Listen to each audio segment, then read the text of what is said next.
बिस्मिल्लाहिर्रहमानिर्रहीम, अस्सलाम वालेकुम नाज़रीन। ओवर द फेंस के एक नए एपिसोड में खुशामदीद। मेरा नाम है केवान हामिद। प्रोग्राम देख रहे हैं बराह रास्त खैबर न्यूज़ और K2 टेलीविज़न की स्क्रीन के ऊपर। एंड आज का प्रोग्राम बराह रास्त है, तो आज के प्रोग्राम के अंदर हम कोशिश करेंगे कि सिंस लाइव है तो अपॉर्चुनिटी को थोड़ा बहुत इसका फ़ायदा उठाते हुए चले और आप लोगों की कुछ कॉल्स भी लेंगे इस प्रोग्राम के अंदर, ताकि आवाम की आवाज़ भी जाए।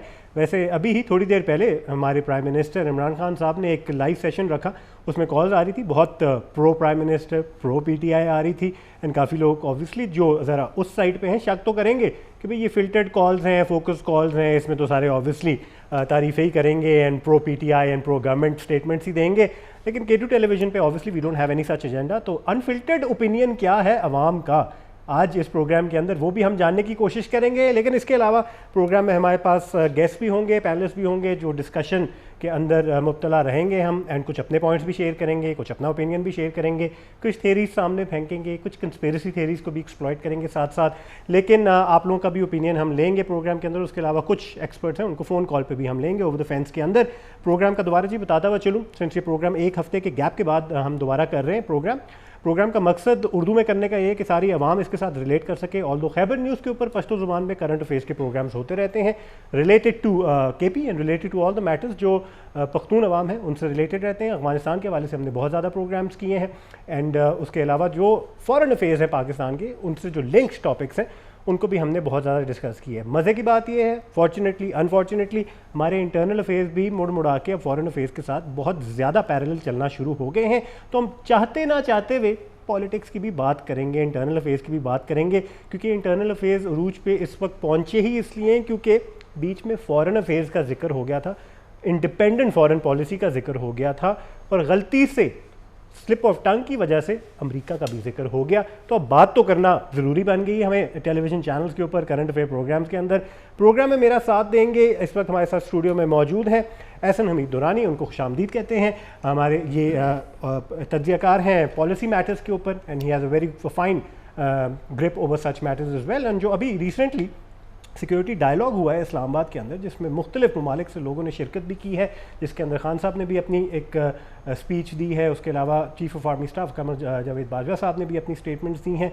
उसके ऊपर भी थोड़ी बहुत डिस्कशन करेंगे क्योंकि एहसन साहब वहाँ मौजूद भी थे, तो उनसे भी पूछेंगे वो how did he see things over there. खुशामदीद कहते हैं एहसन को। अस्सलाम वालेकुम एहसन। वालेकुम सलाम। कैसे मिजाज हैं एहसन? अल्हम्दुलिल्लाह, thank you so much for Ehsan. Situation अब ऐसी कुछ बन गई है कि इट्स ऑलमोस्ट लाइक हम प्री मैच एनालिसिस में बैठे हुए और हमने प्रिडिक्ट करना है कि भाई किस तरफ बल्ला भारी है, और हमने कल की जो एक मैच ही होने को जा रहा है, क्योंकि खान साहब ने इतनी वो बना ली analogies with a cricket match कि कल वो आखिरी वक्त तक एक स्ट्रैटेजी लेके मैदान में उतरेंगे।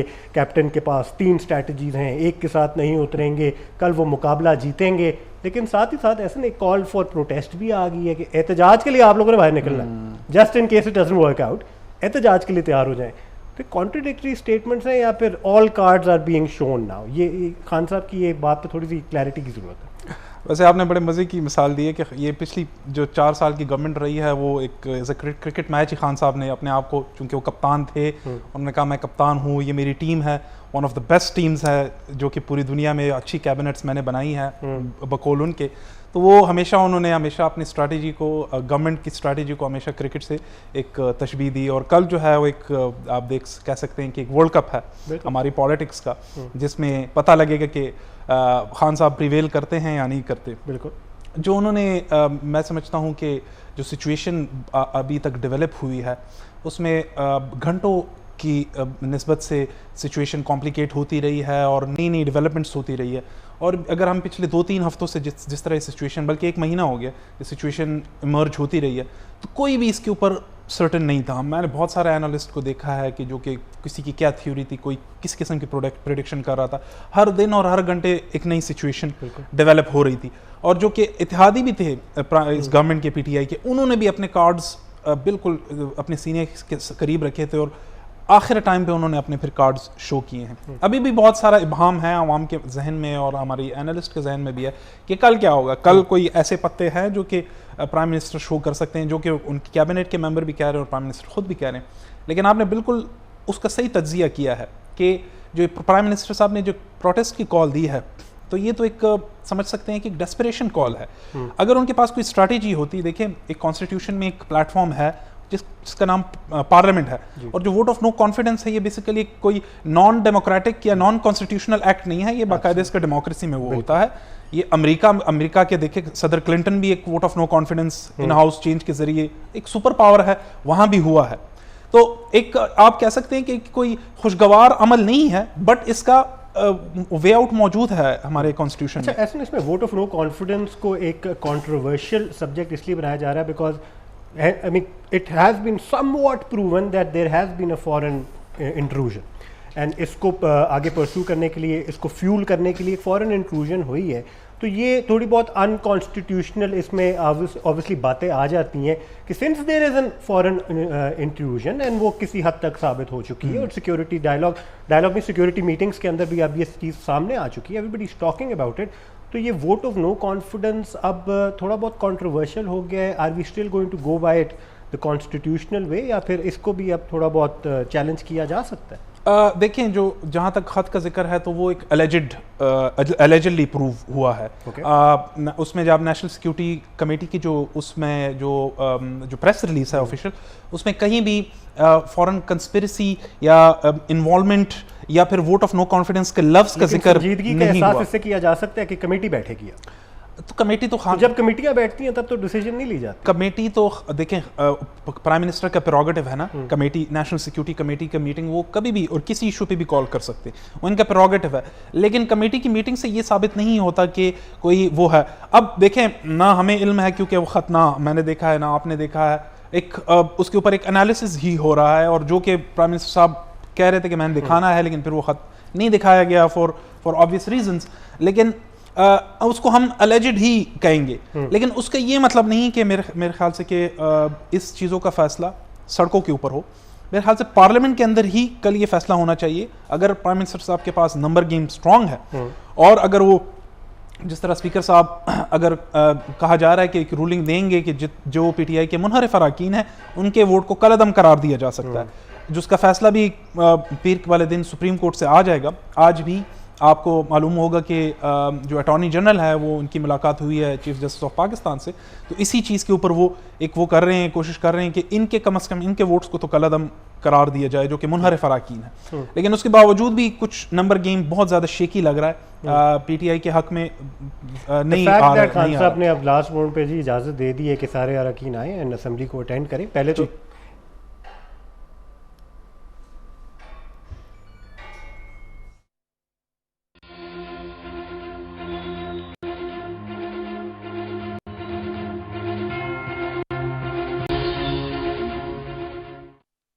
Welcome back to over the fence. कुछ टेक्निकल इश्यूज़ की वजह से हमें ऑफ एयर जाना पड़ा।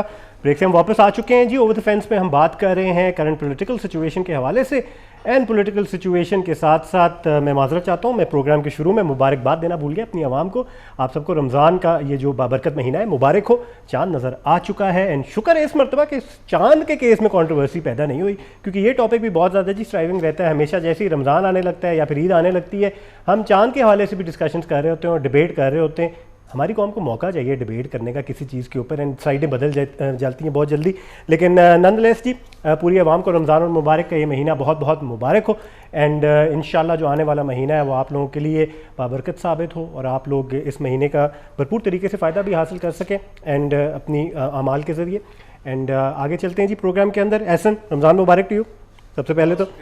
खैर मुबारक आपको भी और पूरी आपका ताल्लुक एक ऐसे इलाके से जहाँ से कंट्रोवर्सी बहुत ज़्यादा होती है, एंड सऊदी अरेबिया के साथ बनाना, फिर पाकिस्तान के साथ बनाना, फिर दो पहले रोजे होते हैं, फिर दो ईदें भी होती हैं साथ। अच्छा, ऑन अ पर्सनल नोट, चूंकि मैं तो मेरी पूरी फैमिली पेशावर में है, रिलेटिव्स पेशावर में है, और हम इस्लामाबाद में रहते हैं, तो हम बड़े अरसे से ये सफ़र करते आ रहे हैं कि दो ईदें, वहाँ उनके साथ अलग ईद करनी पड़ती है, हमारी अलग ईद। तो ये अल्हम्दुलिल्लाह एक पिछले 2-3 सालों से एक हमारे लिए ब्लेसिंग है कम से कम कि एक ईद हो रही है और भी एक सेम पेज पे आ गए हैं। लेकिन अभी भी कुछ फ्रैक्शंस हैं जो डिटर कर रहे होते हैं। लेकिन चलें, नंदलेस हम बात करते हैं जी। अब सिंस हमने कुछ पॉलिटिकल इश्यूज़ के हवाले से डिस्कशन कर ली है, एंड इंटरनल अफेयर्स के अंदर क्या गेम चल रही है उसकी तो हमने डिस्कशन कर ली है, लेकिन now let's related to the main hot topic जिसकी वजह से यह सब कुछ एलिजिडली सब कुछ हो रहा है, एंड सिंस इसमें प्रूवन अभी कुछ भी नहीं है, लेकिन that slip of tongue, that very cute slip of tongue, वो भी हो गया। कुछ बातें सामने भी आ गई हैं, स्टेक होल्डर्स एकदम से इंक्रीज हो गए पिछले चंद दिनों के अंदर, and United States of America ने बड़ा आउटराइट डिनाई भी कर दिया कि we don't know what going on, हमारा कोई इसके अंदर ताल्लुक नहीं, वी डिनाई इट। लेकिन देन अगेन मेरे ख्याल से हर पाकिस्तानी इसके हवाले से सेंसिटाइज है that we always had a problem when it comes to taking dictation from a super power, and problem तो हमें रहा है, लेकिन साथ साथ हमारे ऑपोजिशन लीडर है, उन्होंने भी बड़ी क्लास की स्टेटमेंट दी है, beggars can't be choosers. It's not going well with me as a Pakistani, मैं इसको बहुत मैं I am offended, beggars can't be choosers. हमें सीधा सीधा एनालॉजी ऑफ मीन 2 करोड़ से ज़्यादा लोगों की आपने एनालॉजी इधर बना ली है कि हम बेगर्स हैं, एंड वो तो सीधा सीधा आपने इंटेग्रिटी को सेल कर दिया, सीधा सीधा हमसे सॉवरेनिटी पे लड़ते रहते हैं, उसको भी कॉम्प्रोमाइज कर दिया, that goes in favour of Khan साहब ऑटोमेटिकली। सो ये एक्चुअल सिचुएशन हमारी बेगर्स वाली इस वक्त है, पहले तो ज़रा रियलिटी चेक कर लेते हैं। देखें कैवान, बड़ा अहम सवाल है और आपने जिस तरफ इशारा किया मेरे ख्याल से यही कोर इशू है जिसके गिर्द ये सारी सिचुएशन डेवलप हो रही है। ये तो अंडरस्टूड है कि Pakistan economically is a week country, और जो दुनिया में आजकल जो पोजीशन होती है, स्टैंडिंग होती है किसी भी मुल्क की, वो उसकी आर्मी की तादाद के ऊपर नहीं होती, या इसके ऊपर नहीं होती कि उसके पास रकबा कितना है उसके कंट्रोल में, जिस तरह माजी में होता था। अभी ये होती है कि उसकी इकोनॉमिक सिचुएशन कितनी स्ट्रॉन्ग है। अगर जापान है, जर्मनी है, छोटे छोटे मुल्क हैं, लेकिन उनकी एक से है दुनिया की ग्लोबल स्टेज के ऊपर, वो कोई बात करते हैं तो दुनिया तवज्जो से सुनती है, वो अपनी बात डिक्टेट करवाती है दुनिया से। उसकी वजह ये है कि दे हैव इकोनॉमिक प्रोग्रेस। तो ये तो हमारी एक अंडरस्टूड है कि हमारी सिचुएशन बहुत स्ट्रॉन्ग वीक है on economic fronts. But having said so, हम एक सॉवरेन कंट्री है, हम 220 मिलियन अवाम यानी 22 करोड़ अवाम का एक मुल्क है, हमारी एक हिस्ट्री है, हमारी एक आइडियोलॉजी के नतीजे में हमारा वजूद आया है इस मुल्क का। इस तरह के स्टेटमेंट्स आना अपोजिशन लीडर से, ये बहुत मेरे ख्याल से अफसोसनाक बात है कि इस तरह क्रिटिकल जंक्चर कि जहाँ पे एक आपका आधा मुल्क इस पे बटा हुआ है कि यानी इस डिवाइडेड है इस बात के ऊपर कि फॉरेन इंटरवेंशन हो रही है, हमें डिक्टेट कराया जा रहा है हमारी फॉरेन पॉलिसी, और एक यानी प्राइम मिनिस्टर साहब ने उसका नैरेटिव को प्रचार इतना किया है कि अवाम ऑलरेडी उसके ऊपर सेंसिटाइज्ड है, और फिर अपोजिशन लीडर उसके बिल्कुल ऑपोजिट बात करता है। तो मेरे ख्याल से ये जो हमारी पोलैरिटी है वो बहुत ज़्यादा डिविजन्स और ज़्यादा हमारी डिवाइसिव पॉलिटिक्स हो रही है। मेरे ख्याल से ये कम से कम इन इश्यूज के ऊपर हमारा जो अपोजिशन है और जो गवर्नमेंट है उनको थोड़ा सा कॉमन ग्राउंड तलाश कर लेना चाहिए। ठीक है, आपकी जो अंदरूनी पॉलिटिक्स है वो डिफरेंट है, लेकिन जो मुल्क की सलामती है, खुद मुख्तारी है, उसके ऊपर मेरे ख्याल से कोई समझौता नहीं, और इस तरह की स्टेटमेंट्स जब आती हैं तो उसके ऊपर आवाम फील करती है। जहाँ तक आपकी बात है कि अलेजेड जो इंटरवेंशन जो कि प्राइम मिनिस्टर साहब ने भी अपनी वो स्पीच में भी, जलसे में भी कहा, फिर स्पीच में भी कहा, टेलीकास्ट जो उनकी स्पीच हुई थी, देखें इसमें तो कोई शक नहीं है कि अमेरिका का एक रुझान रहा है रिजीम चेंज की तरफ, माजी में भी, सिर्फ पाकिस्तान में नहीं और डिफरेंट मुल्क में। अगर आप स्टेट डिपार्टमेंट के जो डीक्लासिफाइड मेमोज हैं, क्योंकि वो ये करते हैं हर 30-35 साल बाद उनका सदर एक प्रेसिडेंशियल डिक्री करता है, और जितनी भी पिछली वो होती हैं मेमोज होती हैं, जो क्लासिफाइड डॉक्यूमेंट्स होता है, उनको डीक्लासिफाई कर देता है। तो उसमें वाज़ेह तौर पर ये चीज़ें सामने आई है कि वो उन्होंने रिजीम चेंज माजी में मुल्कों में की है। फिर जो विकीलीक्स के डॉक्यूमेंट्स सामने आए हैं उनमें, मैं उसमें डिटेल्स में नहीं जाऊंगा, लेकिन उसमें ये बहुत सारी चीज़ें आई हैं कि उनकी पसंद नापसंद हमेशा एक इन्फ्लुएंस रहता है छोटे मुल्कों में गवर्नमेंट की आने जाने में। खान साहब ने ये चीज़ जो कि अलेजिडली एक ख़त वो कह रहे हैं कि जो कि यूएस स्टेट डिपार्टमेंट कह रहा है कि हमने नहीं लिखा, वो एक इंटरनल उनकी मीटिंग हुई थी, उसके नतीजे में एक जो मिनट्स लिए गए थे वो बेसिकली शेयर किए गए हैं। वहाँ की जो हमारी पाकिस्तान की एम्बेसी है, स्टैंडर्ड प्रोटोकॉल है, उस पर खान साहब कह रहे हैं कि उसमें कुछ काबिल एतराज़ चीज़ें थी जिसके नतीजे में। अच्छा, लेकिन इसमें अच्छी बात ये कि वी हैव खान साहब के जरिए में I would say that's a good prerogative, positive prerogative कि now the choice is been given to us. उन्होंने प्रेजेंट किए कि मेरे ख्याल से हमें खुद चूज़ करना चाहिए where we go, who we go with and at what particular time, ज़रूरत के हिसाब से। Obviously I would support that definitely, it seems like a very pro Pakistani prerogative. लेकिन इसके बाद से मज़ीद भी बात करेंगे। हमें इस वक्त स्टूडियो में ज्वाइन किया अयाब अहमद अब्बासी साहब ने, एंड प्रोग्राम करते हैं Pakistan online, and Pakistan online I mean recently ने स्टार्ट किया है, इस प्रोग्राम को बड़े धमाके के साथ स्टार्ट किया है, काफ़ी कंट्रोवर्शियल इश्यूज़ को भी टच करना शुरू कर दिया है। खुशामदीद कहते हैं और रमज़ान मुबारक भी कहते हैं आपको। अस्सलाम वालेकुम। रमज़ान मुबारक जी। कैसे हैं आप? बिल्कुल ठीक, आप ठीक हैं? आप political situation is heating up, political situation के साथ फॉरेन स्टेक होल्डर्स भी आ चुके हैं, चाहते ना चाहते हुए आ चुके हैं। you've been participating in a lot of programs across the border as well. India में वहाँ भी ज़रा एग्रेसिव नोट पे काफ़ी ज़्यादा इंटरेस्ट लिया जा रहा है, एंड वो भी वैसे एक सवालिया निशान बनता है कि कुछ ज़्यादा नहीं इंटरेस्टेड होगी इस बार हमारे मैटर्स के अंदर, पहले इतना ज़्यादा नहीं होता था.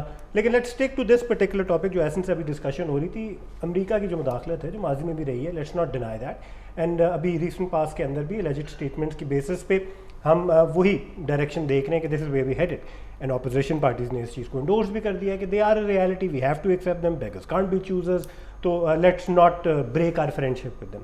ये फ्रेंडशिप के ज़ुमरे में आता भी है या फिर ये मजबूरी बन चुका है हमारा ये जो रिश्ता है अमेरिका के साथ?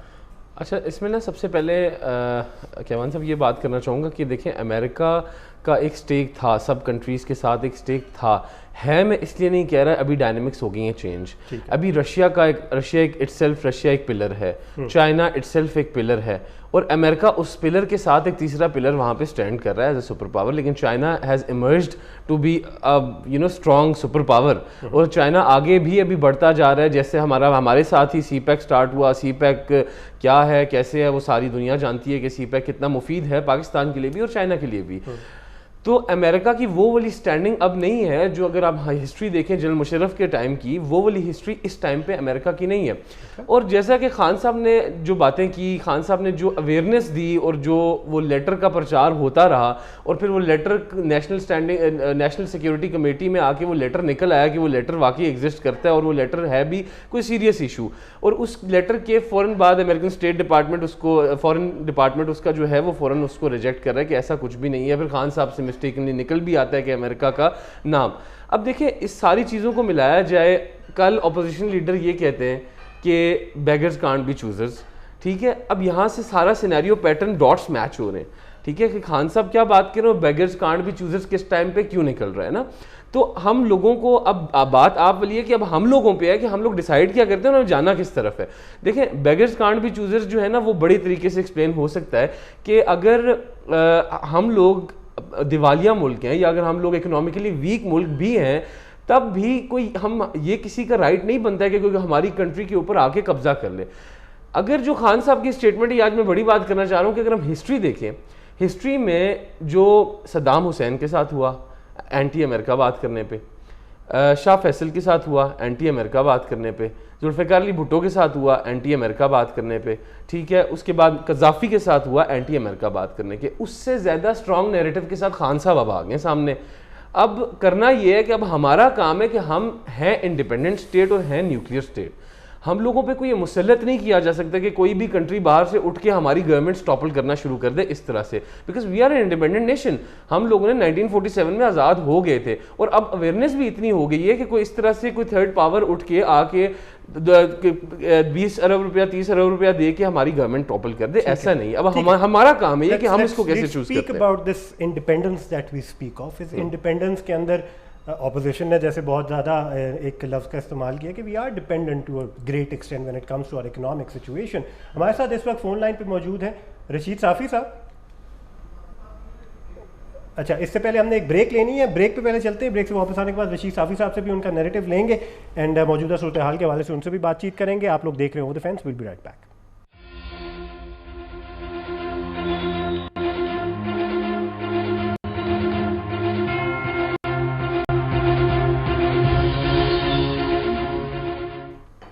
Welcome back to over the fence. मेरा नाम है केवान हामिद. हम डिस्कशन कर रहे हैं political affairs related to foreign affairs. हमारे साथ इस वक्त फ़ोन लाइन पे मौजूद है सीनियर तज्ज़ियाकार रशीद साफ़ी साहब, जो शारा दस्तूर के नाम से प्रोग्राम करते हैं खैबर न्यूज़ के ऊपर भी. रशीद साहब, आपको आवाज़ आ रही है? जी, मैं आपको सुन रहा हूं. बहुत बहुत शुक्रिया रशीद भाई वक्त निकालने के लिए. सिचुएशन बहुत ढोल है इस वक्त, बहुत ज़्यादा रैपिडली चेंज भी हो रही है. खान साहब की रीसेंट स्टेटमेंट्स को देखें तो उसके अंदर कुछ चेंजेस हैं, लेकिन डटे हुए हैं जी. बहुत ज़्यादा प्लान्स और बैकअप प्लान्स के हवाले से भी उन्होंने हिंट कराई है, लेकिन साथ साथ प्रोटेस्ट की कॉल भी कर ली है. तो किस तरफ जाते हुए देख रहे हैं इस वक्त सिचुएशन कल के हिसाब से अगर हम बात करें? जी, बहुत शुक्रिया केवान साहब. अभी थोड़ी देर पहले पीपल्स पार्टी के चेयरमैन बिलावल भुट्टो साहब ने भी एक प्रेस कॉन्फ्रेंस की है, और जिस जानिब आप इशारा कर रहे हैं तो इस नौजवान पॉलिटिशियन का भी यह ख्याल है कि कल का दिन इंतहाई अहम है, और इसके साथ साथ पीपल्स पार्टी और अपोजिशन को खदशात लाहक हो गए हैं कि न सिर्फ पार्लियामेंट के अंदर बल्कि इस्लामाबाद की गली कूचों में और इस तरह मुल्क के दीगर हिस्सों में पीटीआई के कारकुनों की तरफ से एग्रेशन हो सकती है और हालात बेकाबू हो सकते हैं। अपोजिशन बार बार इस जानिब इशारा कर रही है कि इमरान खान साहब की हुकूमत चूंकि अक्सरियत खो चुकी है और अब उनकी जानिब से बार बार अपने कारकुनों को इस्लामाबाद की जानिब हरकत करने और इस किस्म की जो बातें हो रही है जिस जानिब आपने इशारा किया है, तो हालात वाकई इंतहाई तशवीशनाक है। और इसमें ना सिर्फ हुकूमत को बल्कि अपोजिशन जमातों को भी होश के नाखुन लेने होंगे।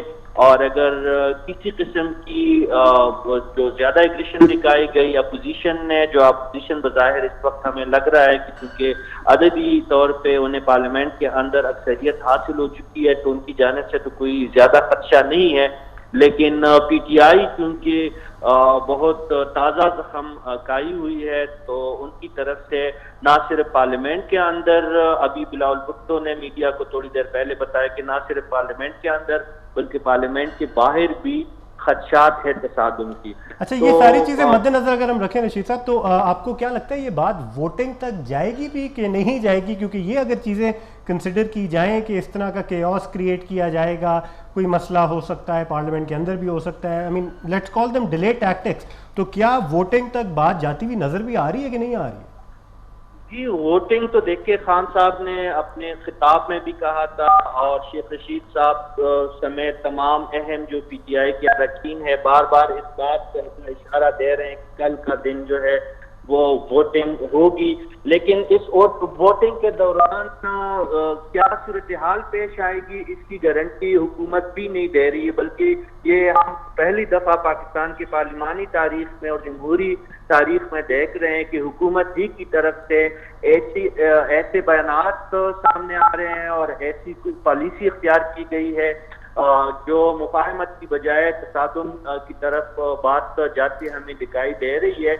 तो वोटिंग तो मेरे ख्याल में होनी चाहिए और दूसरा कोई रास्ता भी नहीं है। आप जानते हैं कि पीटीआई के कारकुनों की तरफ से और इस्लामाबाद बेस्ड एक वकील ने सुप्रीम कोर्ट भी रुजू किया था कि कल के दिन की वोटिंग का अमल को उसको रुकवाया जाए, लेकिन अदालत ने भी वाज़े अंदाज में कह दिया था कि ये चूंकि पार्लिमानी मामला है इसलिए अदालत में दखील नहीं होना चाहती।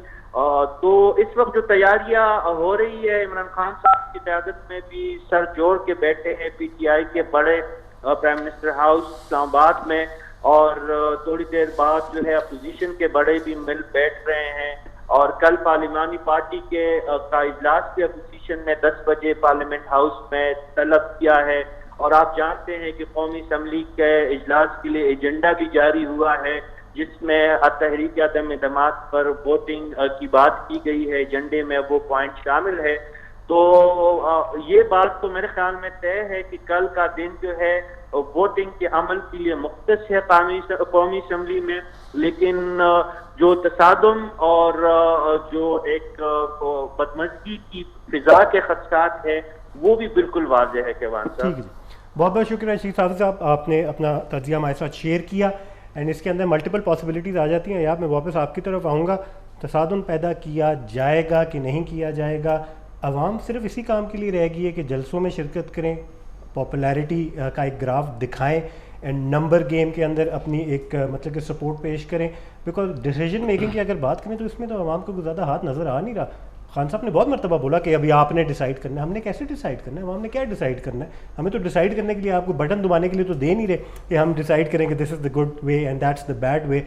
अवाम के हाथ में तो अब ये बात रही नहीं है। जो पार्लियामेंट के अंदर होगा वोटिंग भी उनके हाथ में है, जो अकॉर्डिंग टू खान साहब बिके में सारे एलिजिडली, एंड उसके अंदर बहुत सनसनीखेज एडजेक्टिव्स का इस्तेमाल भी लिया गया जो I am completely against that as well. Khan साहब की पॉलिसीज अपनी जगह, तौर तरीके अगर खान साहब और खान साहब की कैबिनेट के देखें तो थोड़ी सी कॉन्ट्रोवर्शियल हो जाती हैं।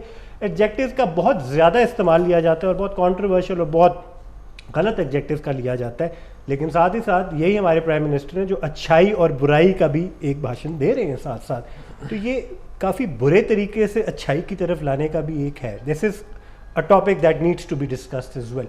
तो अवाम ने क्या करना है इसके अंदर? सिर्फ आके केओस क्रिएट करना है या फिर नंबर गेम दिखानी है? what's the role that we need to play as the masses? देखिए इसमें ना दो पर्सपेक्टिव है। पहला ये है कि जो एनार्की की बात चल रही थी ना बड़े अरसे से कि मुल्क में एनार्की का इंतशार फैल सकता है, आज के उस स्पीच के बाद और जो सिचुएशन चल रही है उसके बाद अब ये अंदाज़ा लगाया जा सकता है और ये श्योरिटी के साथ कहा जा सकता है कि मुल्क वाकई ही एनार्की की तरफ जा रहा है अब। ठीक है, लेकिन इसमें दो चीज़ें देखिए, खान साहब जो ये कह रहे हैं ना कि आप फैसला अवाम के हाथ में है, फैसला अवाम के हाथ में इस तरह से है कि ये वही पीटीआई के टिकट होल्डर्स जो कल को पीटीआई का टिकट लेकर इमरान खान को एज ए प्राइम मिनिस्टर जिन्होंने मुंतखब किया, आज वही अरकान दूसरी साइड पे जाकर किसी और को प्राइम मिनिस्टर इलेक्ट करने लगेंगे, आज जिसका खान साहब बकौल खान साहब के कि किसी और के एजेंडे में आके वो खान साहब की जगह किसी और को प्राइम मिनिस्टर के लिए इलेक्ट कर रहे हैं। तो बात यह है कि अवामी नुमाइंदे थे वो भी अवाम ने इलेक्ट किए हुए थे, तो डिसीजन उनका भी अवाम के ही हाथ में है कि अवाम ने क्या करना है उनका। लेकिन जहाँ तक आपने बात की है ना कि अवाम इसी काम के लिए रहेगी, तो इस चीज़ को बिल्कुल आपकी मैं इंडोर्स करूँगा कि अवाम का क्या यही काम रहेगा कि अभी 5 दिन पहले खान साहब ने 6 दिन पहले पावर शो किया जिसमें पूरे पाकिस्तान से अवाम आई और बहुत ज़्यादा बड़ी तादाद में अवाम आई, बस वहाँ तक काफ़ी हो गया था। अब आवाम को रोज़ रोज़ सड़कों पे घसीटना, रोज़ ये काम करना, ये अच्छी बात नहीं है। ये एक अच्छा पैटर्न भी नहीं सेट होगा आगे के लिए, और आगे हर जमात जो है ना वो पहले भी यही करती है और आगे भी अवाम ही रुलेगी। हुक्मरान तो ऐवानों में बैठ जाते हैं, हुक्मरान अंदर बैठ जाते हैं, रूल अवाम ही रही होती है। तो इसमें ये चीज़ वाकई में आपकी इंडोर्स करूँगा कि दिस इज़ रॉन्ग और इस परसेप्शन को सेट नहीं होना चाहिए। अवाम को अवेयरनेस तक ज़रूर अवेयरनेस रहनी चाहिए। आइंदा आने वाले मतलब जो भी कोई आता है इलेक्शन अनाउंस कर दे, अगर मुल्क को बचाना चाहते हैं तो फौरी इलेक्शन अनाउंस कर दें ताकि अवाम जो अपना राइट है, राइट टू वोट, वो इस्तेमाल करके दोबारा इलेक्ट कर ले नुमाइंदों को। सही। अच्छा, ऐसे let's talk about another very hot topic. I mean establishment का जिक्र तो इधर उधर से बहुत होता रहा, everybody assumed a lot as well, and उनकी जो स्टांस है उस पर बहुत बात हो, न्यूट्रलिटी भी बहुत बात होती है, they should be neutral, they have to be neutral, they seem to be neutral. लेकिन आज चीफ ऑफ आर्मी स्टाफ साहब ने बात कर ली जी नेशनल जो सिक्योरिटी डायलॉग था उसके अंदर, and his statements have come as a very big surprise to many people as well कि यहाँ थोड़ी सी साइड्स नज़र आना शुरू हो जाएंगी। लेकिन इधर तो एक्चुअली न्यूट्रलिटी तो नहीं नज़र आ रही, लेकिन कॉन्ट्रडिक्शंस बहुत ज़्यादा नज़र आई हैं regarding the statements that Khan sahab has given in the recent past as well.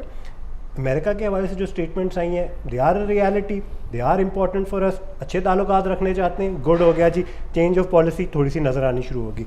China के हिसाब से भी अगर जिक्र किया गया तो उसमें भी बताया गया कि दे आर ऑल्सो रियलिटी, उन दोनों के साथ अच्छे ताल्लुकात रखने के साथ साथ हम किसी को नाराज़ नहीं करना चाहते। लेकिन when it comes to Russia, जिसमें कुछ पिछले एपिसोड में मैं एज एन एंकर पर्सन मजबूर हो गया था ये कहने पे कि हमारा कोई ब्लॉक चेंज हो रहा है, कि हम दोस्त चेंज कर रहे हैं, हमें उधर जाना पड़ रहा है, should we prepare for another friendship or another gang for that matter. लेकिन यहाँ स्टेटमेंट से ये नज़र आता है कि भाई उन्होंने यूक्रेन के हवाले से जो स्टेटमेंट दे दी है कि रशिया का जो इन्वेजन है उसको हम कंडेम किया उसको, ये स्टेटमेंट भी बहुत बड़ी आ गई है। तो हम तो बिल्कुल सही जा रहे हैं अमेरिका के हिसाब से यहाँ पे।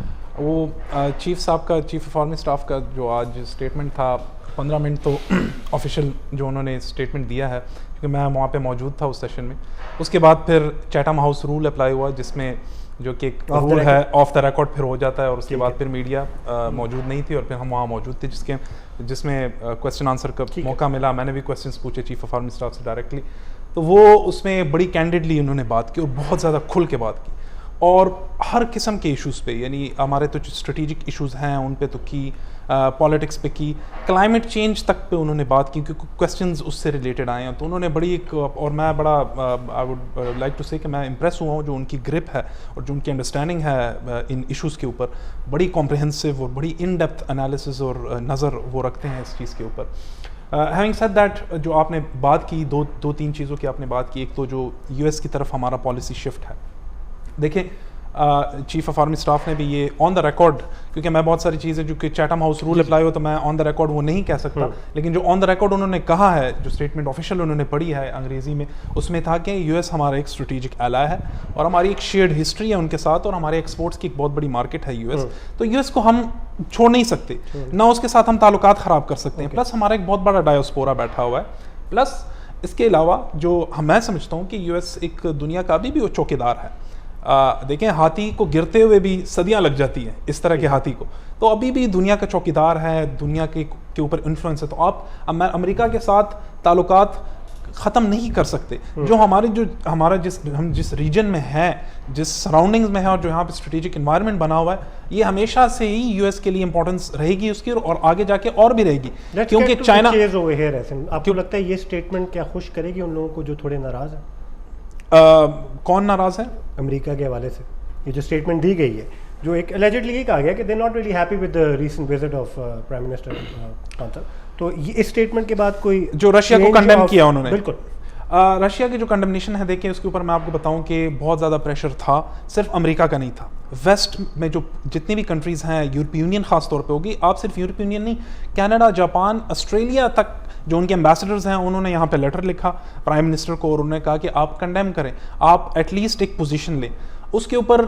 अगर आज नहीं तो आगे जाके ये लाजमी हमने कोई ना कोई पोजीशन लेनी थी। अब मैं हैरान हूँ कि इंडिया ने अभी तक सस्टेन किया हुआ, इंडिया ने अभी तक पोजीशन नहीं ली, लेकिन हमारे ऊपर प्रेशर था और ये जो स्टेटमेंट आई है ये आगे जाके वैसे भी आनी थी। रशिया के साथ देखें, हमारे कोई इस तरह बहुत ज़्यादा स्टेक्स भी नहीं है, ना हमारा इतना कोई उनके साथ बिजनेस होता है, ना इतना हमारी कोई स्ट्रेटेजिक कोऑपरेशन है, ना कोई सिक्योरिटी जो है वो आगे जाके देखी जाएंगी। जियोपॉलिटिक्स में जो आपके पास जो environment, strategic environment eight hand है, आप उनको पहले चीज़ें एड्रेस करते हैं, फिर फ्यूचर पॉलिसी प्लानिंग बाद में करते हैं, तो वो हमारी एक है। प्लस रशिया के साथ हमारी इतनी क्लोज कोऑपरेशन नहीं है कि अगर हम इस तरह की स्टेटमेंट दे तो रशिया हमसे भाग जाएगा। हमारी ना इतनी हिस्ट्री है। फोन लाइन पे मौजूद हैं doctor Sajjad Bukhari, another senior analyst, K2 television पे प्रोग्राम भी करते हैं पाकिस्तान लाउंज के नाम से। उनसे भी थोड़ी बहुत बात करते हैं, देखते हैं वो क्या कहना चाहते हैं इस हवाले से। डॉक्टर साहब अस्सलाम वालेकुम। वालेकुम अस्सलाम। डॉक्टर साहब, काफ़ी चीज़ें बदल गई हैं हमारे पिछले प्रोग्राम से लेके अब तक ही, काफ़ी कुछ बदल गया है। कुछ स्टेटमेंट जो हमने उस प्रोग्राम में दी थी वो बहुत ऑटोमेटिकली नलिफाई भी हो गई हैं। कल की सिचुएशन के हवाले से भी हमने काफ़ी गुफ्तगू कर ली है। इस वक्त हम अपने ताल्लुकात के हवाले से बात कर रहे हैं, अमेरिका के साथ, रशिया के साथ, चाइना के साथ। आप क्या देखते हैं, किस तरफ टिल्ट नज़र आ रहा है फॉरेन पॉलिसी का आपको? केवान भाई, बहुत शुक्रिया आपका। हमारे जो भाई पैनलिस्ट हैं, मैंने उनकी गुफ्तगू सुनी। अब मुझे थोड़ा सा कंफ्यूजन ये है कि मैं तजदीराती गुफ्तगू करूँ, सियासी गुफ्तगू करूँ, क्योंकि उन्होंने जो है डिप्लोमेटिक लैंग्वेज का इस्तेमाल करते हुए उन्होंने हमारी इस पूरे रीजन में हमारी रीजनल कनेक्टिविटी के हवाले से बात की है। तो मैं केवान भाई, एक बड़ा एक इम्पॉर्टेंट इसमें एक नुक्ता है जिसको मैं बयान करना चाहूँगा। मेरे प्यारे भाई पैनलिस्ट ने जो अभी गुफ्तगू करते हुए ये बात कही कि रूस या मॉस्को के साथ जो है हमारा कोई सच है, कोई ऐसी तस्वीराती शराकतदारी नहीं है, या उसका इस रीजन में जो है हमारा उसके साथ कोई बहुत ज्यादा कोई इंटरेस्ट नहीं है। तो मैं इसको थोड़ा सा माजरत के साथ मैं इसको बात को मतलब तस्लीम इसलिए करने के लिए तैयार नहीं हूँ कि ये बात हमें समझनी होगी कि न्यू अलायंसेस बन रहे हैं। हमारा देखें, पूरी दुनिया में आपने देखा न्यू फॉर्मेशन सामने आई, ऑकस बना, क्वाड बना। हमारी जो नेशनल सिक्योरिटी पॉलिसी जिसको हमने सिटीजन सेंट्रिक करार दिया, और मैंने बारहा आपके साथ भी इस हवाले से गुफ्तगू की, उसमें हमने इसको स्पेसिफिक सिटीजन सेंट्रिक रखा है। इसे हमने कोई जियो पॉलिटिक्स से इज्तनाब का लफ्ज, अभी देखिए हम जियो पॉलिटिक्स की भी बात करें जबकि उसमें जियो इकोनॉमिक्स जो है वो हमारा फोकस रहा है। तो मॉस्को जो है उसके साथ हमारा बहुत सारे मंसूबे हैं, मॉस्को की पाइपलाइन है। फिर इस पूरे रीजन में हमारी जो इंडिपेंडेंट स्टेट्स जितनी भी हैं, इसमें जो खासतौर पर किर्गिस्तान है, ताजिकिस्तान है, उज़्बेकिस्तान है और दीगर जो स्टेट्स हैं, उनके साथ हमारी एक रीजनल कनेक्टिविटी की जानिब हम आगे बढ़ रहे हैं। और इसमें मॉस्को एक बड़ा एक अहम इसमें रोल प्ले करता है और मॉस्को ने हमेशा एक अहम रोल प्ले किया है। और दूसरी जानिब वो P5 का एक मुस्तकिल रुकन है, वो आप भी जानते हैं, और उसकी क्या इंपॉर्टेंस है उसको भी हमने समझना है। लेकिन मैं यहाँ पे एक और चीज भी इसमें यहाँ पे ऐड करता चलूं कि हमारा ये काम नहीं है, मैं प्राइम मिनिस्टर साहब के जज्बात की तो बहुत कदर करता हूँ, उन्होंने अवाम के जज्बात की तो तर्जुमानी की है, लेकिन उन्होंने डिप्लोमेटिक नॉर्म से लेकर और जो एक डिप्लोमेटिक फ्रंट पर जो लड़ाई लड़नी चाहिए उसे पब्लिक में जो है उसको लड़ने की जो कोशिश की है। मैं उस पर थोड़ा सा मेरे कुछ एतराजात हैं।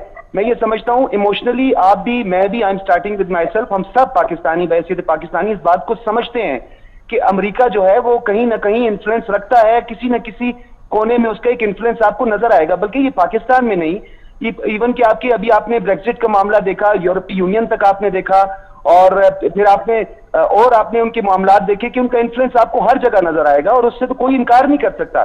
लेकिन कुछ चीजें हम इस्टेब्लिश नहीं करते, हम उसे डिप्लोमेटिक फ्रंट पे लड़ते हैं। मरासले के जरिए हम काउंटर कर सकते हैं, बड़े बेहतरीन अंदाज से कर सकते हैं। देखिए, जब आप अपने दुश्मन को ललकारने की कोशिश करते हैं या जो आपके अंदर मदाखलत कर रहा होता है, तो हमारा काम ये नहीं होना चाहिए। देखिए, थप्पड़ वो होता है जो पड़ा ना हो, जब थप्पड़ पड़ जाए तो थप्पड़ की इंपॉर्टेंस खत्म हो जाती है।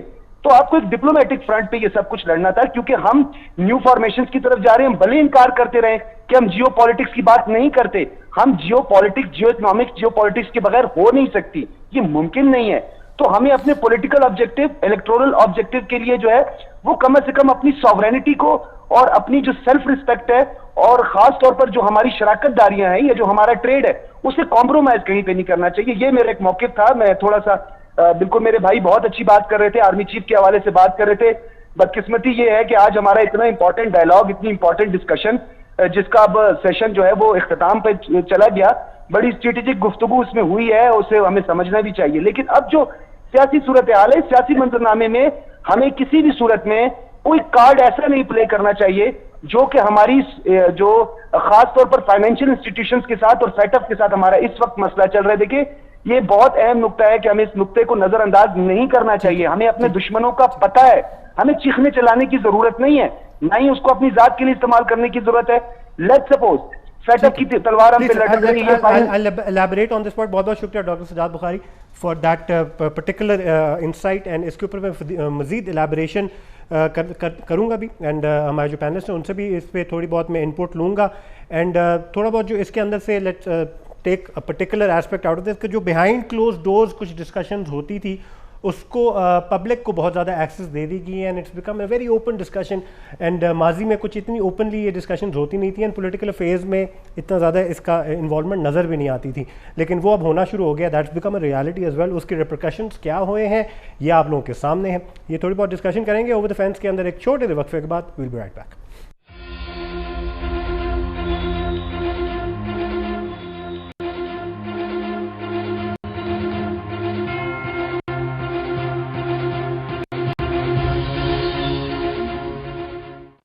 Welcome back to Over the Fence. मेरा नाम है Kevan Hamid. We are talking about foreign affairs and political matters and internal affairs. And since हम इस्लामाबाद में बैठे हमारे तो बड़े local affairs हैं. And देखिए किस तरह local affairs become national affairs and international affairs की साथ साथ हम बात कर रहे हैं. बहुत कम होता है एक मुल्क की मेरे ख्याल से हालात के अंदर कि ये सारे affairs एक दूसरे के साथ साथ चलना शुरू हो जाते हैं और हर किसी का ट्रिकल डाउन इफेक्ट आपको एज इट इज़ नज़र आना शुरू हो जाता है सोशल मीडिया के ऊपर भी और करंट अफेयर प्रोग्राम्स के अंदर. इंटरेस्टिंग टाइम्स जी, लेकिन साथ साथ अगर हम किसी और मुल्क में बैठे होते और तज्जिया कर रहे होते तो इंटरेस्टिंग होता. सिंस हम यहाँ बैठे हैं, हमारा अपना ही मुल्क है, तो ये इंटरेस्टिंग से बहुत डेंजरस टाइम्स भी बनते हुए हमें नज़र आ रहे हैं. एंड हमारी अपनी जो लाइवलीहुड है इस पर डिपेंडेंट है. दैट्स वाई हम बहुत ज़्यादा सेंसिटाइज भी हैं, बहुत ज़्यादा फिक्रमंद भी हैं. एंड खान साहब माने ना माने लेकिन थोड़े घबराए हुए भी हैं. एंड थोड़ा बहुत इसको हमने कंसिडर भी करना है. अब ऐसे करते हैं, प्रोग्राम का कुछ आखिरी 12 से 13 मिनट रह गए. फ़ोन लाइन्स ओपन कर लेते हैं, आप लोगों का भी थोड़ा सा ओपिनियन लेते हैं. जैसे कि प्रोग्राम के शुरू में मैंने कहा कि खान साहब ने एक लाइव सेशन रखा अवाम के साथ ताकि आप सवाल जवाब का सिलसिला उनके साथ रख सके directly with your prime minister. लेकिन काफ़ी लोगों ने उसके बाद ये भी कहा कि भाई लाइन तो मिल नहीं रही थी, लाइन तो फिल्टर्ड थी, अपनी मर्जी के लोगों की कॉल दी थी. एंड वो सारा कुछ ऑब्वियसली एक शक आ जाता है कि how can you take open criticism on state television. लेकिन सिंस वी प्राइवेट टेलीविजन हम ले सकते हैं बिल्कुल ओपन. अगर आप कोई चीज़ क्रिटिसाइज़ करना चाहते हैं, आप खान साहब के फेवर में कोई बात करना चाहते हैं, या फिर आपकी अपोजिशन के साथ अगर कोई हामी है, तो आप वो भी इस प्रोग्राम के अंदर ओपिनियन अपना ओपनली शेयर कर सकते हैं. एंड हम कोशिश करेंगे कि न्यूट्रलिटी का साथ दें आपकी फ़ोन लाइन्स के ज़रिए. No focus calls, no filtered calls. आवाम एक्चुअली क्या कह रही है इस कुछ चंद हमारे आखिरी लम्हात इस प्रोग्राम के अंदर, इसके अंदर ये भी डिसाइफर करने की कोशिश करते हैं. फ़ोन नंबर्स में चाहूँगा प्रोड्यूसर आप नीचे अगर डिस्प्ले हो जाए दोनों चैनल्स के तो आवाम के लिए आसानी हो जाएगी. Coming back to the topic जी, फॉरेन मैटर्स के अंदर एक बड़े जी एक आई वुड से एक मीम ही बन गई थी कि बुज़ार साहब को भी फॉरेन इंट्रूजन की वजह से निकाला गया है. एंड वो भी उस चीज़ का शिकार हुए हैं, फिर उन्होंने रिज़ाइन किया है. अब कल सीएमशिप के लिए भी एक रेस जारी है. खान साहब ने अपने सेशन ख़त्म होने के फ़ौरन बाद ट्वीट भी कर दी है कि मेरे सारे जो हैं पार्टी के लोग वहाँ उसमें वोट डालेंगे, जो नहीं डालेगा उसको सीधी सीधी बात उसको सज़ा मिलेगी. जो घर का बड़ा कहता है कि everybody has to vote on the behalf of the party. तो इस हवाले से आप व्हाट डू यू थिंक, क्या आपको नज़र आ रहा है खान साहब का कैंडिडेट, या फिर यहाँ अपोजिशन जीत ले जाएगी? क्योंकि वहाँ भी वर्किंग अपोजिशन ने अपनी की हुई तो है. देखें, अभी पंजाब का मुकाबला तो बहुत ही ज़्यादा टफ़ है. वो टफ़ ऐसे है कि परवेज़ इलाही साहब एक तो एक्सपीरियंस्ड हैं, सीजनड हैं, उन्होंने डिलीवर भी किया हुआ है पंजाब में. दूसरी तरफ हमज़ा शहबाज हैं, तो हमज़ा शहबाज भी ऑब्वियसली एक्स सीएम शहबाज शरीफ के बेटे हैं. उन्होंने भी एक अच्छा एडमिनिस्ट्रेटर माना जाता है उनको पंजाब में.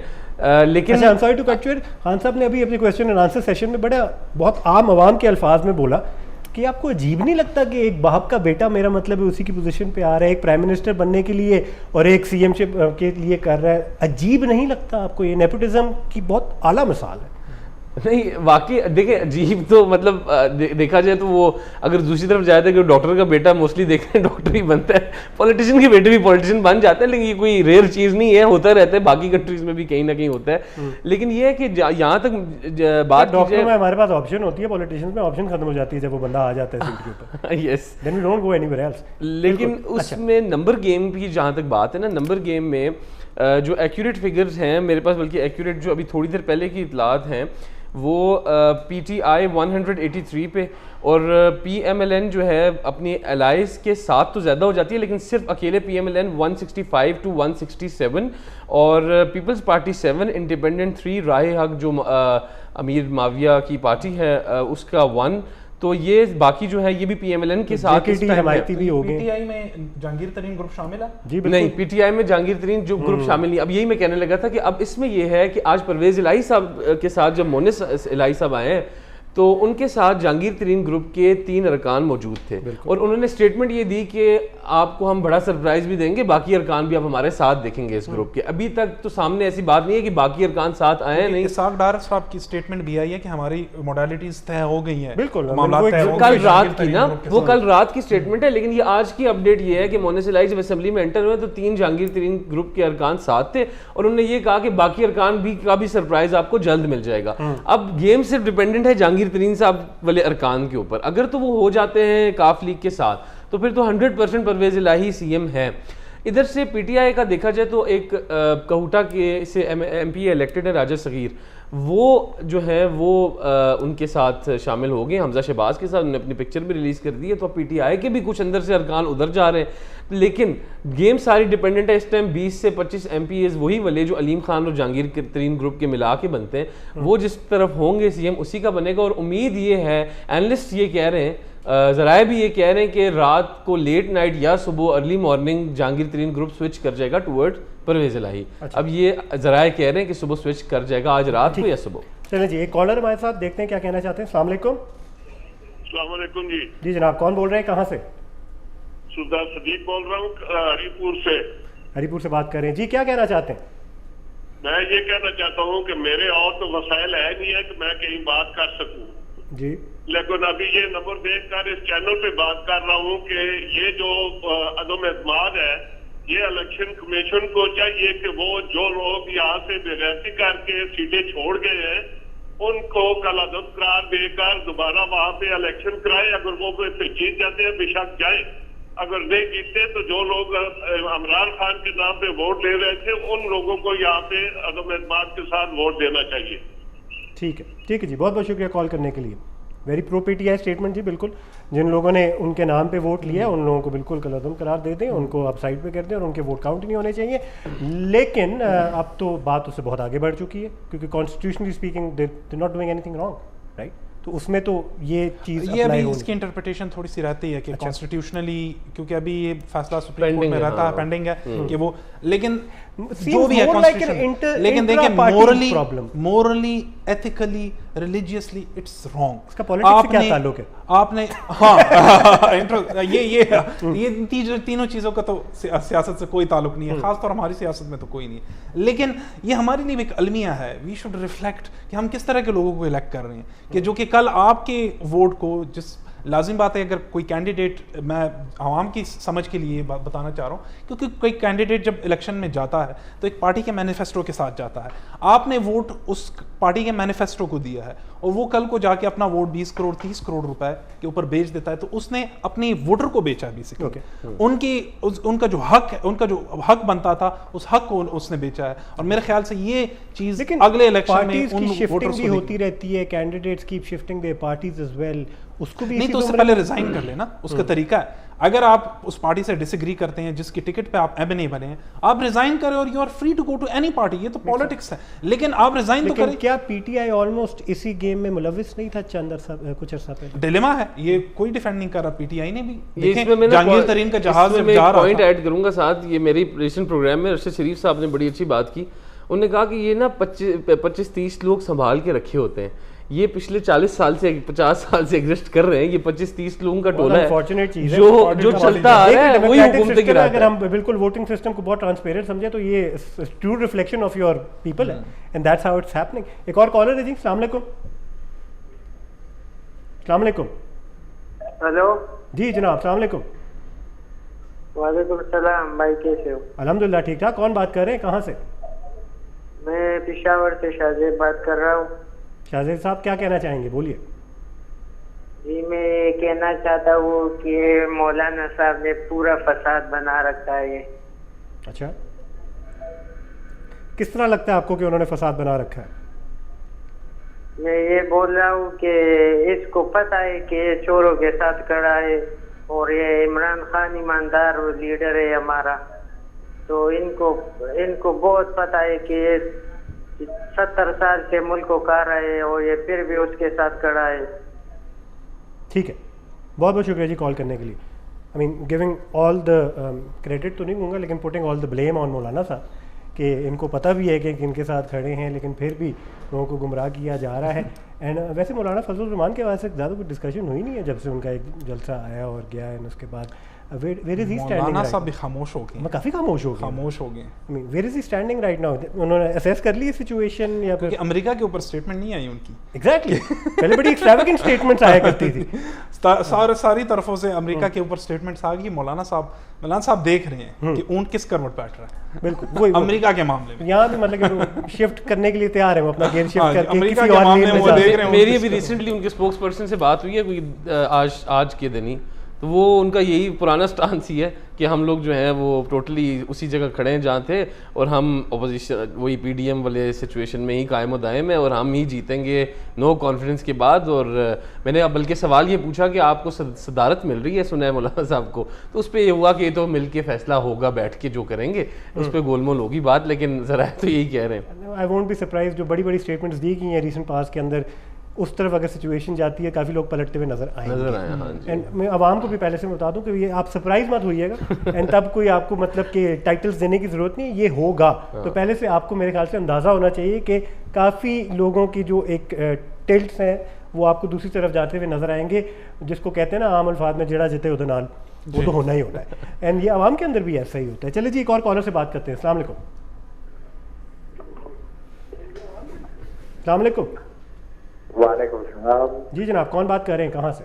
राजा साहब कैसे? खरीब राजा जी बात कर रहा हूँ, कश्मीर से बात कर रहे हैं। जी आजाद कश्मीर। जी आज़ाद कश्मीर से बात कर रहे हैं। जी बोलिए, क्या कहना चाहेंगे? जी आजाद कश्मीर से मैं ये कहना चाहूँगा कि तो दुआ ये करता हूँ कि अल्लाह करे कि जो मुल्क की सालमियत के बारे में जो भी अच्छा हो प्राइम मिनिस्टर वो आए बस। ठीक है, और आपके हिसाब से कौन लगता है आपको वो? मेरे हिसाब से तो लगता यही है कि बस इंशाल्लाह शहबाज शरीफ ही सबके लिए अच्छे हो सकते हैं। अच्छा, ये ऐसा क्यों लगता है आपको? बस सर क्योंकि आजकल देखिए महंगाई कितनी है, इतना बेरोजगारी वगैरह, आप देखें तो सही, बाहर निकल के देखें रोडों में तो पता चल जाएगा आपको। ठीक है, बहुत बहुत शुक्रिया जी कॉल करने के लिए, अपना ओपिनियन शेयर करने के लिए। इसके बारे में हमने बात नहीं की है, जो एक इंटरनल मैटर के तौर पे नैरेटिव सेट किया गया था कि महंगाई के ख़िलाफ़ मार्च है, महंगाई के ख़िलाफ़ एहतजाज है, और महंगाई की वजह से नो कॉन्फिडेंस इवेंचुअली बनता हुआ नज़र आया। आम आवाम अभी भी इस लफ्ज़ से बहुत ज़्यादा सेंसिटाइज है।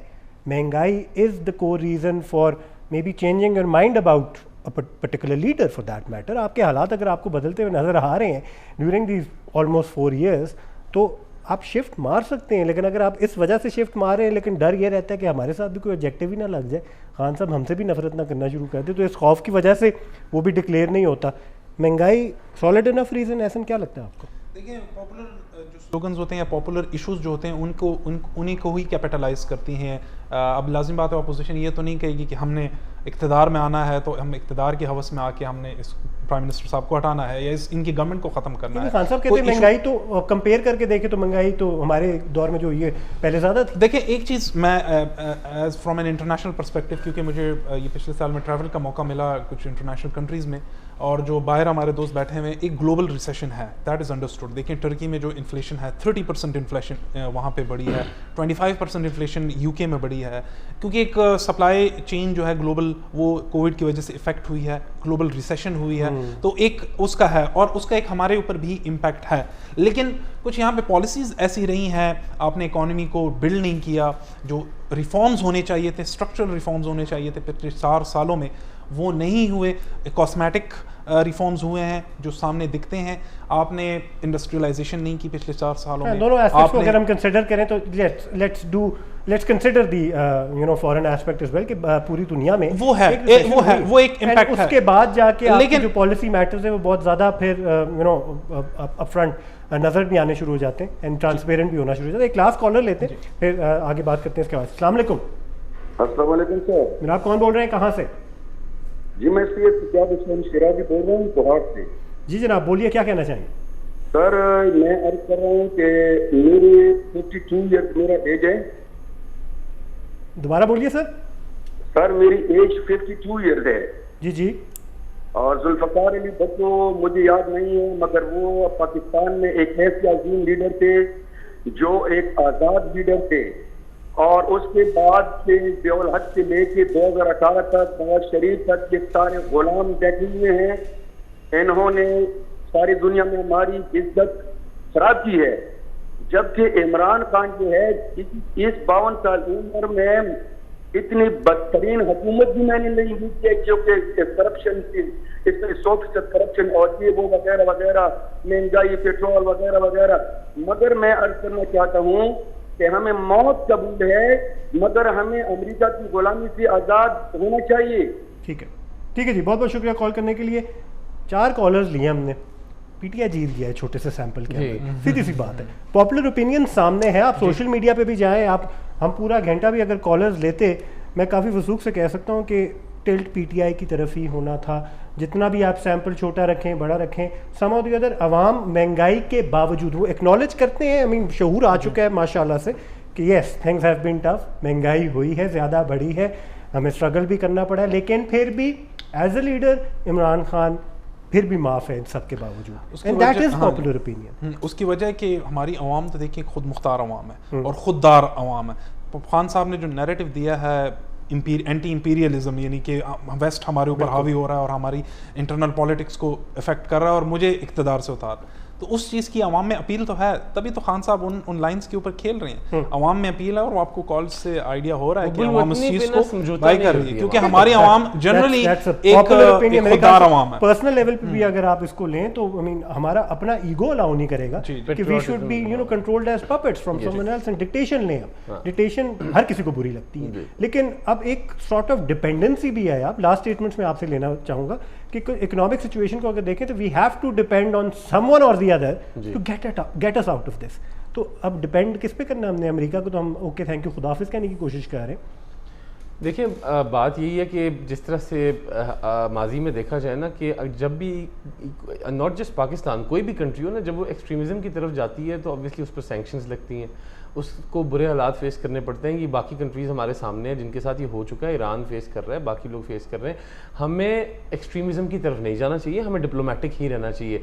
हमें अपनी खारजा पॉलिसी को आज़ाद ज़रूर रखना चाहिए, लेकिन एक्सट्रीम नहीं रखना चाहिए। खारजा पॉलिसी डिप्लोमेटिक होनी चाहिए, उसका काम ही यही है कि वो डिप्लोमेटिक। ठीक है, that's a very good statement and I think इसी के हिसाब से हमें आगे मज़ीद पॉलिसीज़ बनानी चाहिए।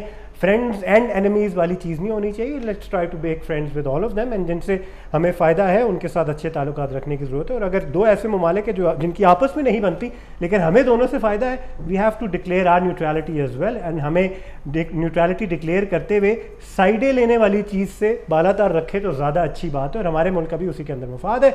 एंड देखते हैं जी कल क्या होता है, how the situation turns out. हमारी उम्मीद यही है और हमारी ख्वाहिश यही है, हमारी दुआ यही है।